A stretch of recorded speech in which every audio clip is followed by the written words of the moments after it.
Diners Direct hot seat. Sitting down in it right now, a familiar face, our one and only Cowboys insider, Mike the Fish Fisher. How you doing, Fish? If you can't see the fan cam and you're just listening on the radio, you won't be able to know this. I am naked. That's hot. Right. And then I also have partly on where you can't see. I have an alligator suit on. Yeah. And I'm also dressed like a pharmacist because that's kind of a ratings grab, they say. Yeah. He's exactly naked right. like a and stuck pharmacist in a is what I bathroom. was told. Okay. And it'll go viral. Yesterday, we were on our way to the media party, and KT mentioned to us, hey, I'm not saying there's anything to this. Somebody reached out to me, and they told me that Zeke had unfollowed Dak on Instagram. And Took the Twitter world by storm last night. right. All and the it tweets. exploded. And so at that point, everyone's like, wait a second. Is there a rift here? Is there a beef? I mean, this is what the young folks do to each other. They beef. When they got a beef, I'm unfollowing you on Instagram. So what do you make of all this? A member of the 75-member staff, Matt Galatzon, who Skin knows, tracked that down, and it's apparently not so. Wait, what do you mean? He didn't unfollow him. I think he unfollowed He did. He him wasn't and then following him. refollowed him. He wasn't following him, but now he is following him. I think he hit the phone with his elbow. Right. There's not a problem. This is a sad thing because I've done this before. I've accidentally liked tweets. Hey, James Brown of Right. CBS might have accidentally liked a real edgy tweet. Once. Right. But, Joining us now is Ted Cruz. I don't block people, and I accidentally blocked people before, and I didn't find out that the person was blocked until they died. And that was a real awkward thing for me. I was like, I didn't block him. You blocked him after he died? And now he's dead. I was like, oh, my God. My I accidental felt blocks, bad about that. I accidentally block people on purpose, but then when they say, did you block me? I was like, oh, must have been an accident. That's how I act. Like Zeke is doing now.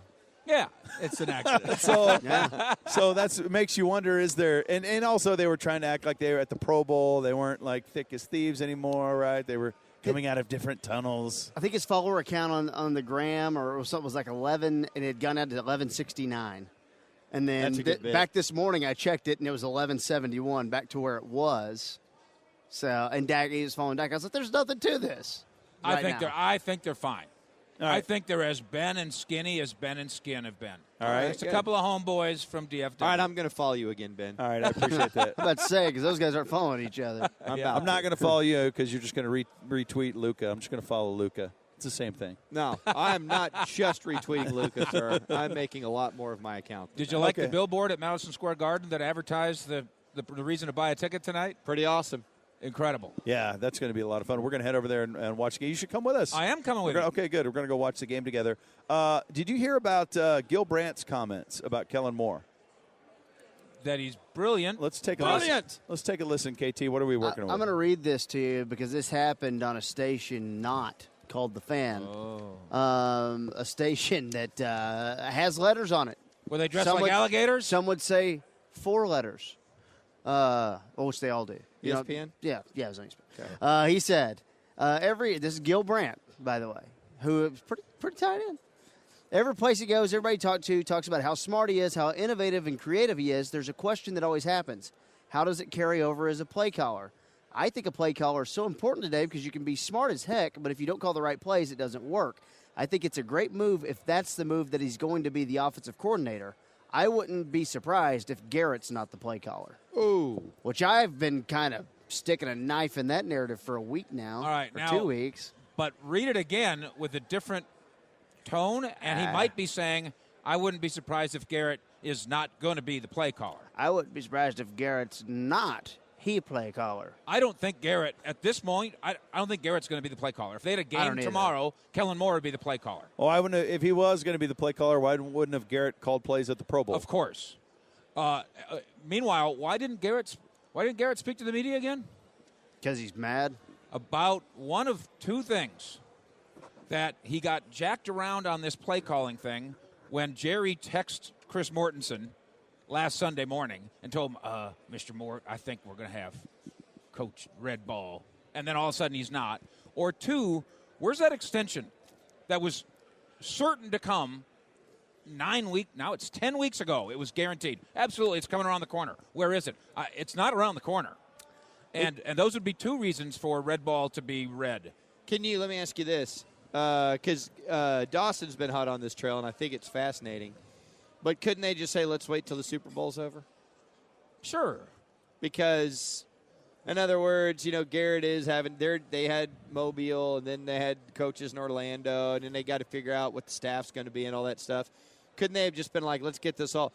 I'll put it to you like this. Is anybody sitting at this table going to be surprised if Garrett doesn't get an extension in the next 2 months? Surprise is the wrong word, but let me try this on you. When the Cowboys do news during Super Bowl week, they don't wait till after the Super Bowl. If they have a decision today, they hold a press conference right there on the big stage, and everybody goes. And Jerry and the Cowboys get to steal the headlines for the day. If Jason Garrett's getting an extension next week, newsy-wise, he should get it tomorrow at 11 a.m., and it would be the story at the Super Bowl, and the Cowboys would rob Patriots and Rams. I think it's not determined, and I think there's wisdom in not determining it. You already have a contract. Yeah, there's no reason to give him an extension right now. Why do I need to write, and why does Steven need to write a $30 million check that Jerry might never have to pay, but Steven will have to pay it when he's already under contract? I think the deal was, as we discussed 10 months ago, have a successful 2018 and you'll keep your job. He had a successful 2018. He gets to keep his job. That's your deal. Well, wait, what do you mean by that with Jerry? You're saying if they sign Garrett to a 5-year deal or 4-year or 3-year extension, Jerry won't see the end of that? I'm saying that increasingly Jerry isn't the guy who actually has the checkbook and the pen and the decision. So as far as Jerry's concerned, $30 million, that's a tugboat. That's a lifeboat on the side. But Steven, $30 million, it's going to be his $30 million pretty soon. It's one more person to say, wait a minute, why? Right. And furthermore, let's say Garrett has a good year next year, and the Cowboys go to him and say, good year, we'd like to keep you around. What's he going to do? Say, nope, I'm going to the Ravens. And if he does... How ironic that'd be. But think about how the offseason has gone as it's unfolded on 105.3 The Fan. First, Garrett comes on. Oh, yeah, our whole staff's coming back. We don't anticipate any major changes. Yeah. Then soon after that, Linehan's fired. Then Jerry's on the radio talking about how valuable Garrett is and how he'd have 5 other opportunities right now if he were available. What? I don't know that any team out there would hire Jason Garrett right now if he was available. Here's why. What he is a walk-around coach. He gives great speeches. He makes sure that guys buy into the routine, and he's good at that. And the team does buy in, and he's good at the process. And I know that's the joke and everything, but actually he's good at the process of making them show up one day at a time and all that. But he's not an offensive genius. He has play calling stripped away. He almost killed the Cowboys because he was so bad and so conservative with their play calling. They had to have a revolt to get away from that. He's not a defensive coordinator. People hiring coaches aren't hiring speech givers. They're hiring people to come in and be an offensive or defensive guru, which he is not. So what team in the world would hire Jason Garrett to be a head coach? Jerry obviously likes to talk in hyperbolics, especially when it comes to math. 500 coaches could coach this team. Him and Jimmy were, well, not 500. The number wasn't 500. The number was 5 or 50. So how many jobs would Garrett get? I don't know, but he would have gotten, with 8 openings, he would have gotten a lot of interviews. If I'm interviewing, what's his name? Adam Gase? Adam Gase. If I'm giving the job to Adam Gase, I'm interviewing Jason Garrett. If I'm giving a job to Kingsbury, I'm interviewing Jason Garrett. But what can he say in that interview? Yeah, I used to call plays. They took it away because I was too conservative. Nobody wanted to run my plays. I'm just doing devil's advocate, Ben, because you and I think very similarly on this. Here's what I'd do. Oh, my God. That is the most hands-on organization in the world. You try coaching under Jerry Jones when he undermines every single thing you do. Here's what I would do if you let me be your head coach. I mean, it's not that hard of an interview. Yeah, and then he goes, look at my career record. I did that with the most heavy-handed owner in sports. His career record is the envy of some of those 8 teams. The Arizonas and the Miamis, they don't have much of that. Are they willing to trade for him? Because he's available. Let's talk trade. If he's so great and all these teams want him and you can trade him, trade him. Yeah, I'm going with he would have got interviewed. How the interview went and which way the team wanted to go, I don't know. I bet you Jason Garrett interviews extremely well. Yeah. And one of the things you go in there with a plan. How we doing, guys? How we doing, guys? He'd say to the owner, and you lay out this detailed, complex plan. Oh, how What? awesome is this? Really? Joining us now on the buyersafety.com hotline is the owner and GM of the Dallas Cowboys, the mighty Jerry Jones. How are we doing today, Jerry? Hey, guys, I'm doing fine. I'm enjoying the show. I'm hung up here in traffic between the Star and headed down south, but I'm listening to you guys and enjoying it. Fish, good to hear from you, and appreciate the basic endorsement about how long I'll be around. Thank you, Jerry. I just want to. Will you forgive me for weighing in now? Well, I know that only the guy upstairs really has any idea how long I'll be sitting here listening to you guys in bad traffic as I go down the road. But Jerry, I'm just saying. I know what you said. I heard what you said. Jerry, did you hear it was me who stepped in and I got it right there. But don't tell me what you said. You're getting like me now. That's opening that mouth and explain what you said. But, there you go. Carefully, real carefully. Let me say this. God willing, of course, very much willing. Everything that we do in our commitment here to the coaches are completely, from my perspective, based upon being around to write the check or allocating the money to write the check, and that would be me on that basis. Now, it's a serious thing, and a serious thing to all of our fans. Very serious how we do with Jason Garrett and how we do with the staff. And more importantly than anything, it's important as to how we structure going forward. A lot of these, really, frankly, between Colombo and Moore and a guy like Kidna and the staff that we put on last year, which were about 8 coaching changes. But it's very important, and that's the reason why we're not out here talking about what we're doing, what we've committed to within the staff. We've made several commitments, but the reason that it's not being talked about is not that Jason's on shaky ground, on solid ground. It's just that we're putting together ideas and didn't want to necessarily make that a featured topic around the Super Bowl. So anyway, that's a mouthful too. Everything is as it should be. And seriously, there's no doubt in my mind that whatever commitments we're making now, I'll be there to write the check when the time comes, no matter how many years there are out within the time frame we're talking about. Thank you, Jerry. Way, I will be dotting the I and crossing the T. That's right. So I appreciate you putting Fish in his place after I did, Jerry. We were all uncomfortable with that. Hey, I do want to ask. I was afraid, guys. I was just afraid that Fish may have had some information I don't have. Have you been getting that medical report? Well, breaking medical news on Jerry Jones. Do you have some stuff I need to check on? I need some checkups that I don't know about. I know this. There's no irate husbands out here that I don't know about that have contacted you. Is it? When you get to be our age, Jerry, your age and my age, ain't got time to have a bad time, rings really true with me. That's all I'm saying. Hey, man, I'm in good shape with you, and you know that very much. But seriously, I didn't want you to get away with saying that either I might not view these commitments as something that I would have to be here and be responsible for. And I'm not trying to be serious on you. You know I love you candidly, and I've talked so much today of my horse. But I'm trying to negotiate this traffic. It's bumper to bumper. I'm whipping in and out. I'm riding bumpers. I'm bumping them. I'm doing everything you can do going down through here. Hey, Rubbins Racing. That's right. Hey, and Jerry, to have you tuned in is an honor. And I do want to ask you this, though. Obviously, Fish stepping in it, that's one thing. But outside of that, what we were discussing, are we pretty much on point with what we were saying? Or are you sitting there going, these guys are a little bit off on all this Kellen Moore, Jason Garrett stuff? Well, I think the points you were making are certainly within 50,000 feet of how this thing might turn out. And, the facts are that we think a lot of Kellen, have thought a lot of him.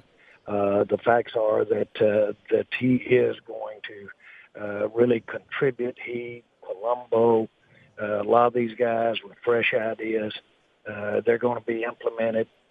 We want them.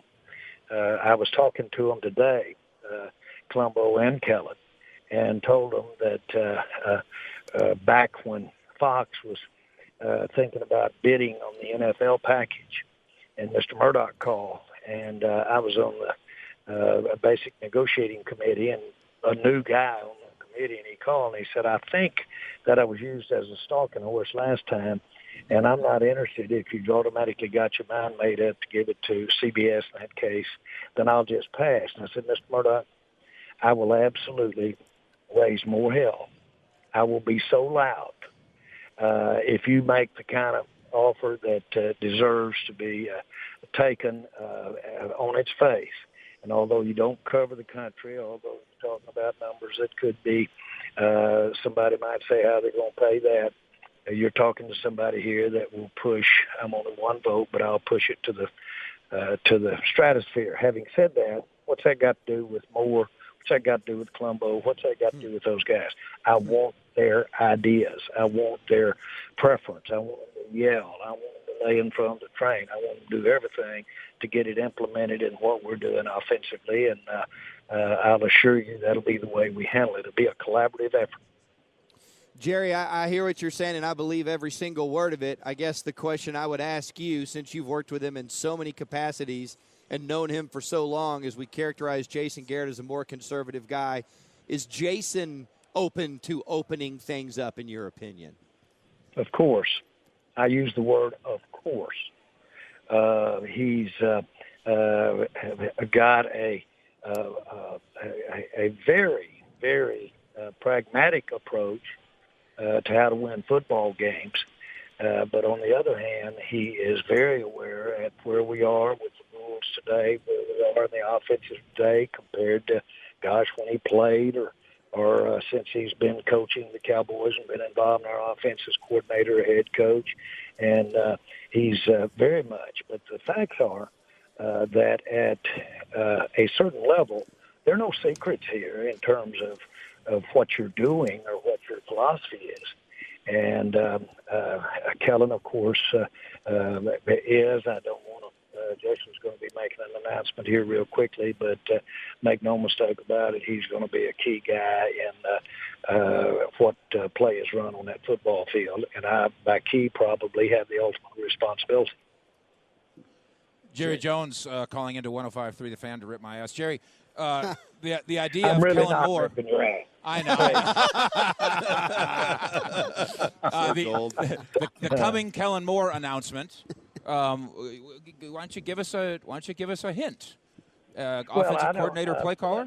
Let's don't get ahead of ourselves. We're not trying to do something dramatic at the Super Bowl because I don't know that that is that. The Ben and Skin show is. He's going to utilize. He's got a great situation here. I told my father and mother one time, I said, you guys, y'all are responsible for me owning the Cowboys. And Daddy went, oh, son, now let's don't go that far. I can't. I said, wait a minute, Dad. I said, let me tell you why I'm going that far. I never had a day when I was worried if I lost it all that my kids would go to college. I knew, I'd never talked to you about it, but I knew you'd be there. And consequently, I got to cut and shoot more than a lot of people I was competing against. It gave me a big edge. I knew that my kids would be taken care of. So you did. You did give me an edge, and it did, and ultimately was responsible standing on your shoulders to be a part of the Cowboys. So I'm going to stay with that. It's not an overreach. Where am I going with that? The facts are that we've got in our coach, we've got a coach that basically now has a lot of experience. We want to benefit from it. He is a great safety net for everything that we're going to do with a young staff like we've got. I think we're in an ideal position. Jerry, is Jason Garrett extension in play, not in play, or none of our damn business? None of that is anything that I would talk about in this forum in any way, and so we won't get there. I think it's pretty clear how I feel about Jason in terms of where he is right now as far as the ability to help us win football games. I think if you look at what we've done over the last few years, you'll see a pretty good winning record there. It's not enough. Not enough. There's been some speculation that possibly I'm a little satisfied with not going down to these Super Bowls without having my team with me, which I'm not. And there is absolutely a complete commitment. I can't make a bigger one than I did when I bought the Cowboys because I bet everything to make it. But there's nobody breathing that would make a bigger commitment than me if you could assure me I'd get a Super Bowl. That's impossible, but I do know and have enough experience to know the areas that you can make a difference in, and I'm making those commitments the same way or stronger than I made them when I bought the team. Jerry, first I want to congratulate you on overcoming Mike Fisher's health forecast. I think that's a fantastic thing. That's really the reason for this call. Yes, sir. Yes, sir. You just wanted to confirm you're alive with your phone call? Well, we appreciate that very much. You guys know you don't have anybody any sharper that we've ever had in this business than Mike Fisher. And when he does say something about I might not be around and don't care if I extend one out 24 months, that bothers the hell out of me. Mike, is there a bounty on me somewhere? Yeah. Well, hold on, though, Jerry. Not only did you call and say you're alive, you told us several times you were stunt driving at the same time. So I think you're doubling down on it. Yeah. And Jerry, I need to know this. I thought you had a helicopter to avoid being in rush hour traffic. Why aren't you in a helicopter right now, Mr. Jones? Well, Rosie's got it. Oh, yeah. Okay. He's trying to land it on a yacht right now. Are you coming? Roosevelt has gotten in a hobby. I've built him a little saddle back over the rotor blade on the end of it, and he rides back there like a jockey. And goes on the tollway. And sometimes he's got it out running the tollway when I'm trying to get home, so I have to drive. Yes. Yeah. Well, we don't want to interrupt your drive home anymore, but I do want to ask you this. DeMarcus Lawrence on Twitter said, hey, franchise tag, I made it to the Pro Bowl, your move. What'd you make of the little social media where he's saying, hey, all right, I did everything you wanted with the franchise tag? I make everything plus for DeMarcus and should. No one has given any more, gotten any, prepared any better, and performed any better than DeMarcus has. So I'm all for that. And while I'm at it, these comments that these players make, the one Cole Beasley made, I love him. And that's Cole. I asked Cole when Cole first got here as a free agent. I asked him, I told him he played pretty good. We had him out at the stadium on the last practice of the spring, and he looked pretty good. No pads, just out there doing what you do in OTAs. And we had a little dinner for him after it was over, and I saw him introduce myself really personal and said, man, you look pretty good out there. That's I'm proud for you. And he said, you ain't seen nothing yet. Well, that's Cole Beasley. That's Cole Beasley. That's the same Cole that quit. And I think I've told you this story, but he came back to training camp after he had quit. And I told the guys to go get him, and I met him, and I said, from one quitter to the other, welcome back. And he goes, what? And I said, from one quitter to the other, welcome back. I quit the high school all-star game and slid home, and I lived right in the same town, Central Arkansas. And when my dad came in, he'd been traveling, Mama said, Jerry's in the bed in there. He said, no, he's at the all-star game. He said, no, he's in the bed.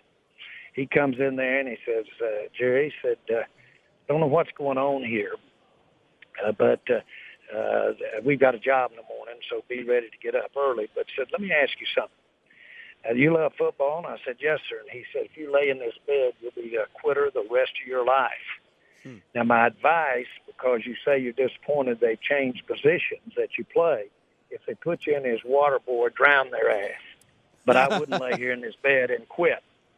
Before anybody knew I was gone, I had slid back in over to Medical Center in Little Rock, my roommate, and others that didn't even know I was gone, and I obviously didn't quit. So I love Cole and love what he's about, and do appreciate him as far as not just all of that, but appreciate him as a weapon to help us win football games. Yes, sir. And the other day, Clarence Hill had an article talking about how there's a potential that maybe Ezekiel Elliott could hold out if you guys can't get something worked out. What would you say to Cowboy fans who hear stuff like that and start panicking a little bit? Well, I wouldn't respond to it because it's like saying, what are we going to do if the first game there's an earthquake here in Dallas or a snowstorm? Right? What do? We don't get into that because that adds some credibility to something that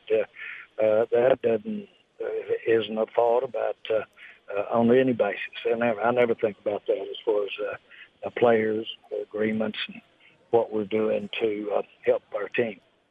Well, Mr. Jones, you are always welcome on our airwaves. We appreciate you taking the time to call in and put Fish in his place. Yeah, you're welcome. I'm not. Fish is smarter than all of us put together, and he knew exactly what he was doing, and he knew if I were in range of this station, I'd be calling him and straightening him up.